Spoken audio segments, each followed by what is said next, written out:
Welcome into this PTN Digital Extra. I'm Evan Kamiko. That's Jacob Morris. For the first time this season, Jacob, Arkansas gets run-ruled 14-4, the final score. The Aggies just came out swinging, and Arkansas really just didn't have any answers at the end of the day. Yeah, Texas A&M takes care of business. Obviously, it's never how you draw it up to give up 14 runs. It's certainly not how you draw it up to get run-ruled by a rival. But afterwards, it was interesting hearing DVH kind of walk through his mindset, and he said, look, obviously, you want to win this game. If things went Arkansas's way, they would have went for it. But he said with the depth that Texas A&M had in their bullpen, he wasn't going to throw pitchers out that had already pitched this weekend that potentially might have to pitch on Wednesday in Hoover. And that's really the larger point here is Arkansas already had its seed locked up. It's not that you don't want to win this game, but with the SEC tournament on the horizon, already knowing where you're going to play, there is no reason to risk anything when you already have that locked up. And you always want to beat a rival. Let's be plain and simple. It is not fun going somewhere and losing, especially in a rivalry. But at the end of the day,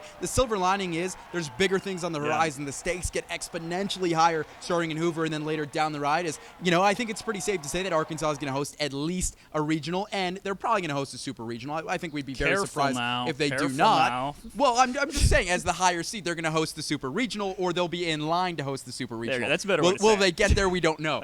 But like you said, there's a silver lining. There's bigger things to accomplish, and for this team, your bright spots still. Vahiva Aloy and Hudson White getting hot at just the perfect time. Exactly. Vahiva Aloy and Hudson White were fantastic last night in a win, obviously, to secure the SEC Western Division crown. It was kind of a deja vu sort of situation. Again, both homered, both responsible for all 4 runs for Arkansas. Hudson White in the DH role, he got a break from catching today, but he was fantastic. And, as the old cliche goes, you need to have your best hitters playing their best at the right time, and that's what it is right now. Postseason starts on Wednesday, and your 2 stars are hitting pretty darn well. Exactly. Not to mention Peyton Stovall had a good day. Ben McLaughlin also had a good weekend as well. So that 3, 4, 5, 6 spot for the Hogs are going to be really fun to watch because those guys, like you said, they're getting hot at just the right time. As for the rest of the lineup, well, that's just a daily thing. We'll see. But that's going to do it for this PTN Digital Extra. For Jacob Morris, I'm Evan Kamiko saying so long from College Station, and we'll see you all in Hoover.